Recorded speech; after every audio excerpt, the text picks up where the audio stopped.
welcome.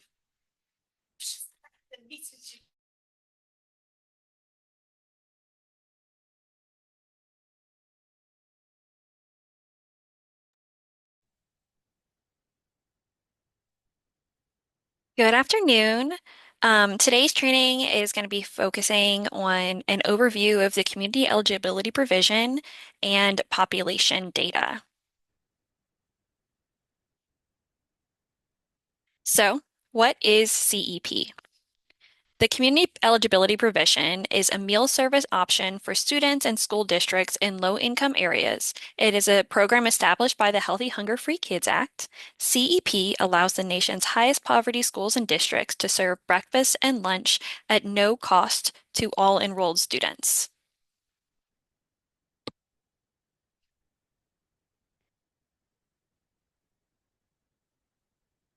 Without the burden of collecting household applications. This alternative saves local education agencies time and money by streamlining paperwork and administrative requirements and facilitates low-income children's access to nutritious school meals. While the program operates on a 4-year cycle, schools may opt in or out each year. Reminder that while the school can collect alternatives to get information on income from families, it cannot be free or reduced price meal applications if you are a CEP school.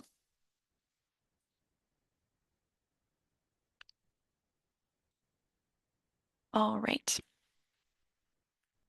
So during the process of determining school eligibility, the term identified students refers to children who are directly certified for free school meals based on their participation or a household member's participation in other means-tested assistance programs, such as SNAP, the Supplemental Nutrition Assistance Program, temporary assistance for needy families, the food distribution program on Indian reservations, and Medicaid free. Identified students are also children who are categorically eligible for free school meals without an application and who are not subject to verification, including homeless, runaway, and migrant. Children enrolled in federally funded Head Start programs or comparable state-funded Head Start or pre-kindergarten program, foster children certified through means other than a household application. Please note that the children must be considered eligible for one of these categories between the start of the school year and April 1st. So the file that comes out in April will be for March data, so for March 1st through the 30th.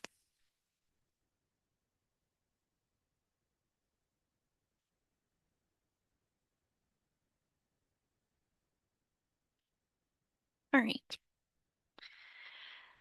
So determining school eligibility. So this is the formula that school food authorities should use to determine identified student percentage. You will divide the number of identified students as of April 1st by the number of enrolled students as of April 1st, and then multiply by 100. EScholar does this for you. So I provided two examples of percentages for you. Shows a school where there's 550 identified students with a total enrollment of 700 students. To find the identified student percentage, you would divide the 550 students enrolled by the enrollment of 700. So 550 divided by 700 would be 78.57%. The next would be 150 identified students with a total enrollment of 700 students. Again, you would divide the 150 by the 700 enrollment, multiply that by 100, and that would be 21.43%. Please remember that the ISP must be at least 25% to be eligible. Therefore, the percentage of 21.43% does not meet the threshold. All right. So there's your identified student percentage and then your claiming percentage. So USDA determined whenever they were setting up the community eligibility provision that for every 10 students that are directly certified or identified through other means tested programs, approximately 6 more students would be identified if you were to do free and reduced price meal applications. And so that's where you get that CEP multiplier of 1.6. So for schools participating in CEP, the ISP multiplied by 1.6 equals the percentage of meals claimed at the free rate. The remaining meals served up to 100% are reimbursed at the paid rate. So in the example one, um, we're using the ISP from the previous slide, 78.57% multiplied by the CEP multiplier of 1.6 equals a claiming percentage of 125%, which exceeds 100%, which means that every single meal would be reimbursed at that free rate.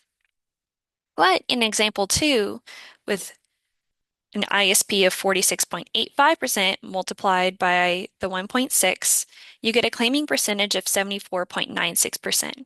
So that means that 74.96% of those meals are claimed and reimbursed at that free rate, while the remaining 25.04% are claimed at the paid rate and reimbursed at the paid rate.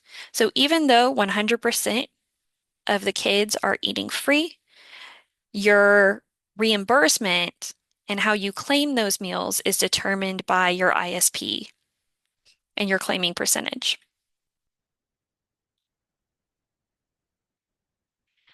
Criteria to participate. So prior to being approved to participate in CEP, school food authorities must agree to the following: serve all children free breakfast and lunches, cover costs above reimbursement amounts with non-federal funds, not collect or process meal applications.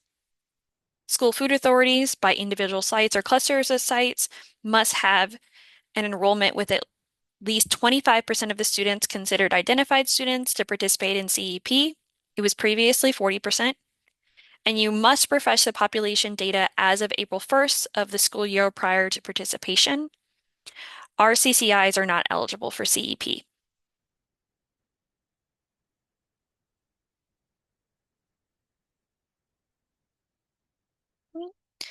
So, record keeping requirement. CEP schools are subject to the same basic reporting and record-keeping requirements as schools conducting normal counting and claiming or operating under other special provisions. The state agency does not assess the accuracy of an LEA's ISP. In Louisiana, as part of the administrative review, the state agency will locate 10% or a statistically valid sample of identified students on appropriate source documentation. Therefore, the SFA must, at a minimum, as part of the administrative review records, maintain the following ISP data for LEAs and schools participating in CEP. A list of all the identified students with their ISP classification used to determine the ISP from all schools participating in CEP from each district, documentation for the total enrollment at all CEP schools, the sample list of students that the state agency used to verify the initial ISP, and all records from the year any updates are made to the ISP. The ISP worksheet that LEA uses to calculate the ISPs and submitted to state agencies with appropriate documentation. In addition, this documentation must be retained for 3 years after submission of the final claim for reimbursement under that claiming percentage. So you must retain records used in the development of the ISP during the entire period the CEP is in effect. So even if you were to have like carried this on for 4 years, because you use that information in that fourth year, you would need to have it for the following 3 years. Records for the initial approval year and all records from the years any updates are made to the ISP.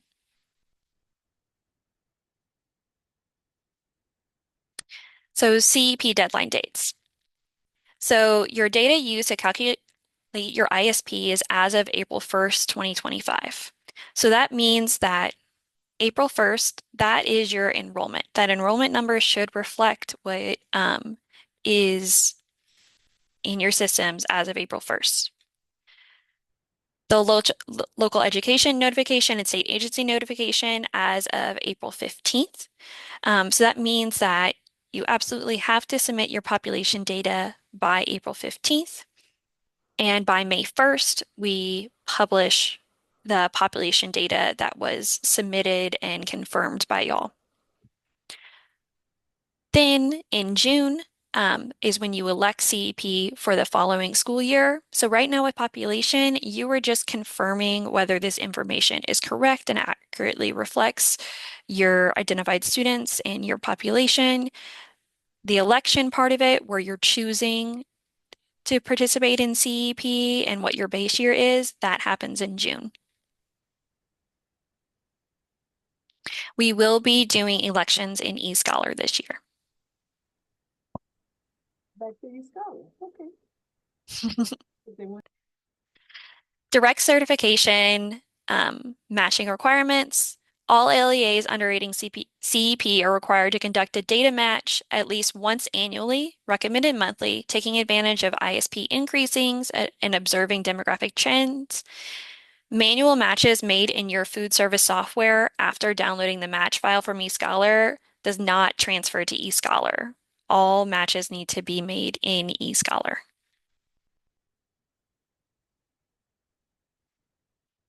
Right, so working together to make CEP a success. For CEP manager to be successful, CNP staff and data managers must work together to ensure all enrolled children and identified students are up to date. Resubmit current students to unique ID for ID assignment and claim the mastered record. Direct Match uses the master records and unique ID to match against SNAP, TANF, Medicaid. Um, Run Direct Match for both STANF for SNAP, TANF, and Medicaid and resolve all near matches. Resolve all address matches. Ensure all DSNAP children have been added to eScholar. And ensure all DC extensions completed in food service software are entered into eScholar through manual authorization.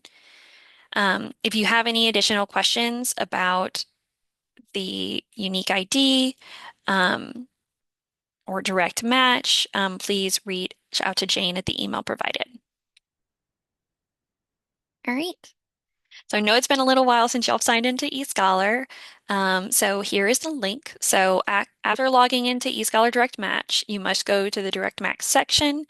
When logging into the eScholar Direct Match, users should access this login URL, the secure ID, ldoe.la.gov, and enter your login information. Um,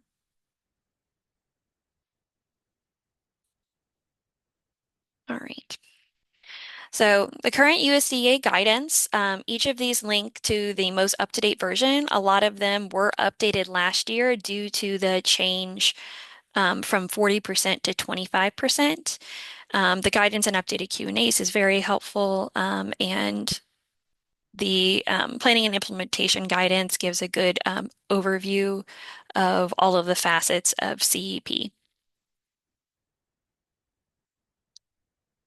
Here is the link to all of the person ID, direct match, and staff ID like resources on here. All the information and user guides are linked. And so this is a very helpful link. All right. So what are non-federal funds? So SFAs must use non-federal funding sources to cover operational costs when the federal reimbursement received under CEP is less than the cost of providing no-cost meals to all students. Non-federal funding sources include, but are not limited to, any portion of state revenue matching funds that exceeds the minimum required established in 7 CFR, profits from a la carte sales, cash donations, in-kind contributions from outside sources such as volunteer services, and transfers from the SFA General Fund.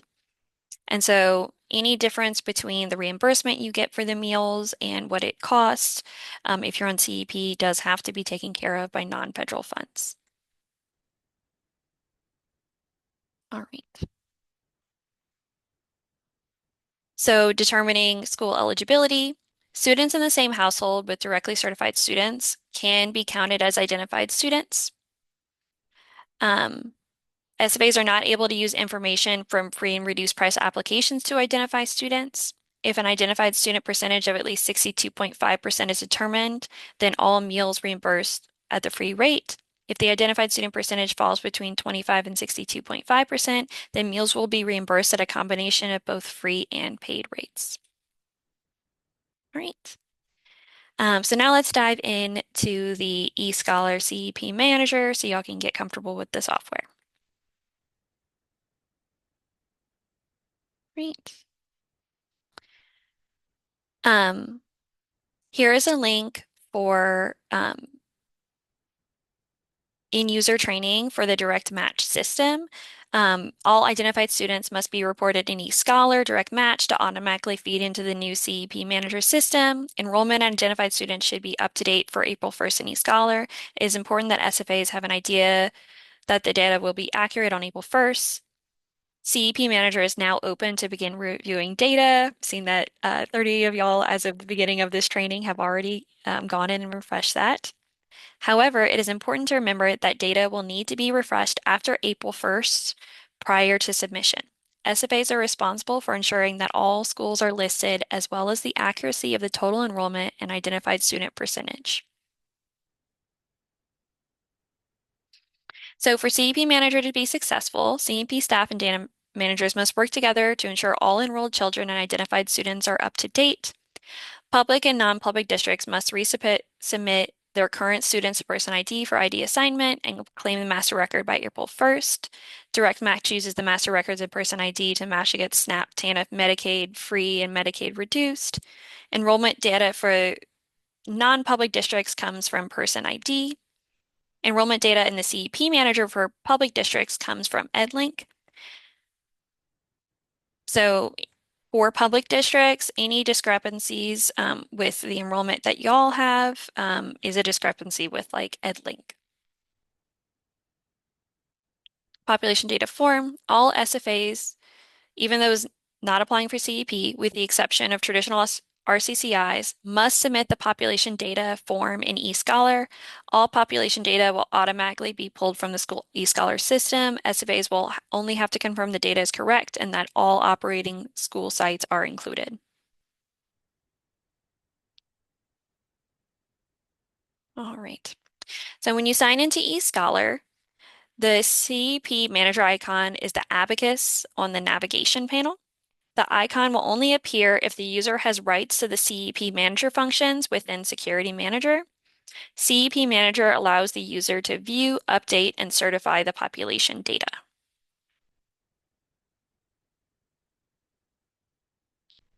The CEP Manager instructions can be found on the bottom of the CEP Manager page.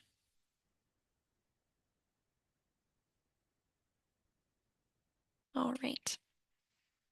So when you log in right now and you go to the CEP Manager, it should automatically pull up your district. If this is the first time that you've logged in, the population tab is not going to be loaded yet. So click on population and hit refresh. And so those are the two arrows in a circle. Um, it will then pull up population data. So if you were to pull up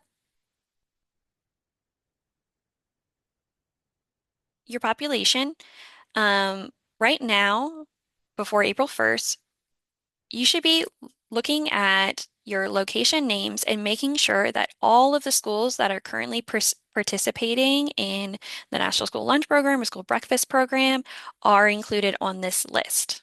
You also want to make sure that any schools that have left your district that are not currently participating under your SFA, um, that you let us know if any of those are listed on there and make sure that there aren't any schools missing. Next, look at the identified and enrolled.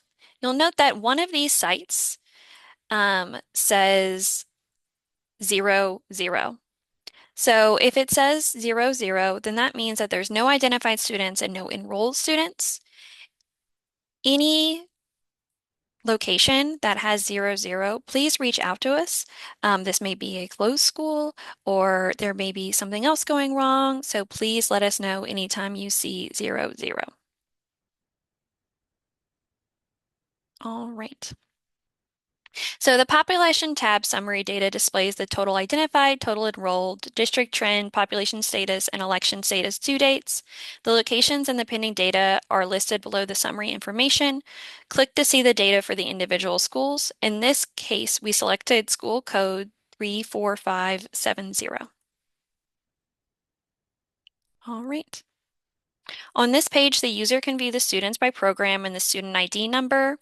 The green triangle indicates a manual match, and a green circle indicates a system match. And so any students that were identified in those direct cert files are going to be a green circle. So as you're scrolling through, you should see mostly green circles. This is a testing site, so all of these had to be manual. So please note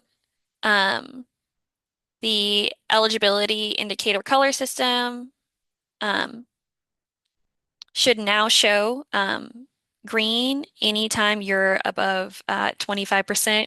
My screenshots are still showing the warning for anything below 40%. So um, if you are eligible, anything above 25% will show as green.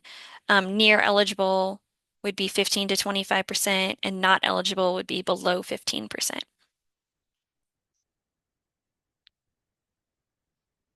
All right. Once the data has been reviewed, the user must submit and certify the population data. Please note that last year, Medicaid free and reduced files were not available until, for March, were not available until April 12th. So to maximize your identified students, you may want to wait until all March files are uploaded. The SNAP and TANF were uploaded on April 1st, though. So it's up to you if you're comfortable with your percentage. Anytime after April 1st, you're allowed to um, submit the population data, but not before April 1st because we need that enrollment to match April 1st. All right. So after you hit submit and certify population, under approval status, it will now show as submitted. Um, After you've submitted it, the state must accept the data submission. Once we have accepted the data submission, you will see accepted status under approval status and accepted above population status at the top. All right. So on the slide, you'll find the eScholar direct match contact information. As mentioned on the previous slide, you can contact Jane by email or at the phone number displayed on the slide. If you need support or have direct match general questions, you can also contact the LEA security coordinator for new user access or to change or reset your password. All right, so now I'll talk a little bit about CEP election considerations. So CEP election requirements. CEP elections begin on June 1st of 2025. All CEP elections must be made by June 30th annually. All CEP elections will be completed in eScholar. Oh, when to establish a new year one. Anytime there is a change in student population that impacts the identified students or the enrollment, the school or group of schools participating in CEP must recalculate the ISP.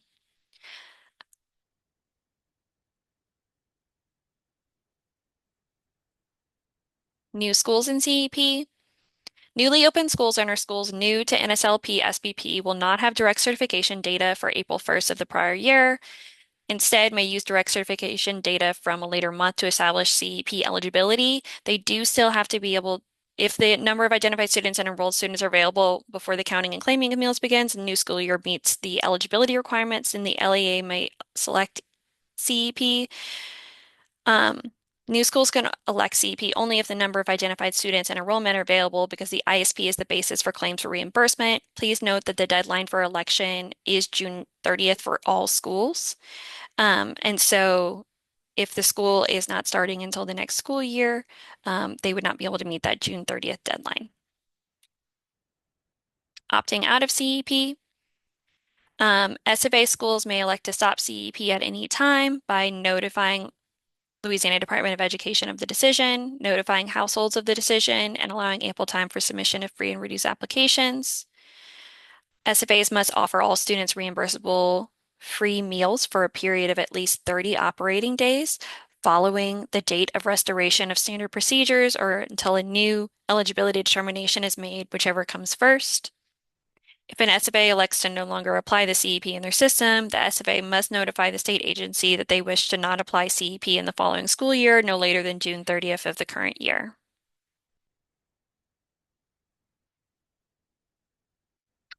end of CEP cycle grace year.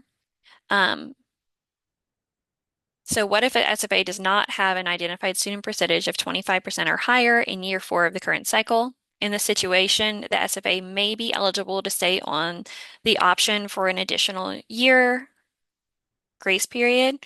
In order to be eligible for this grace year, the identified student percentage in year 4 of the last cycle must be between 15 and 25%. Therefore, if a system cluster in year 4 has an ISP of 19%, they could continue a grace year at 30.4% free claiming and 69.6% paid claiming. Remember that non-federal funds are necessary if the total amount of federal reimbursement through CEP does not fully cover the cost of serving all student meals at no charge. All right. So in summary, notification requirements. All state agencies and LEA notification requirements are met by the completion of the population data and CEP worksheet in the CEP Manager Portal of eScholar Direct Match. By April 15th, SFAs must provide school level eligibility to the state agency. Notifications must include having an ISP of at least 25%, having an ISP greater than or equal to 15%, but less than 25%, are currently participating in CEP and are currently in the 4th year of CEP with an ISP greater than or equal to 15%. By June 30th, SFAs must notify their state agency of their intent to elect CEP. Um, our role as state agencies, by April 15th, state agencies must provide current year district-wide eligibility data to LEAs by May 1st. State agencies must post to their public websites list of LEAs in schools and the categories described above.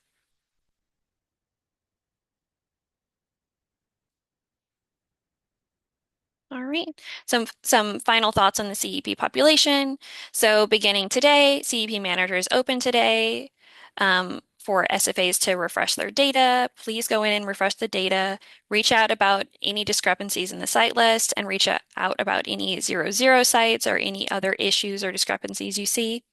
Any population data submitted before April 1st will be returned to the SFA. We do need you to go back in after April 1st. LDOE will accept population data submitted after April 1st. DC files for March will be uploaded as soon as they are received.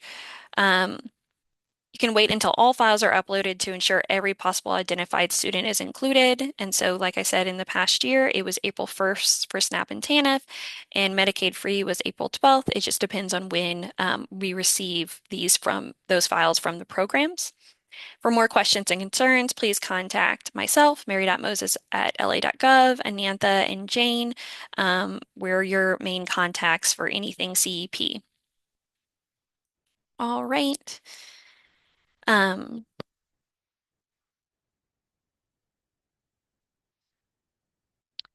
so I see a few questions in the chat. I would recommend that y'all reach out over email since these are specific to y'all's schools. Um, well, thank you so much for coming today. And Jolynn and Joyce, I will be reaching out to y'all concerning y'all's questions. Thank you so much.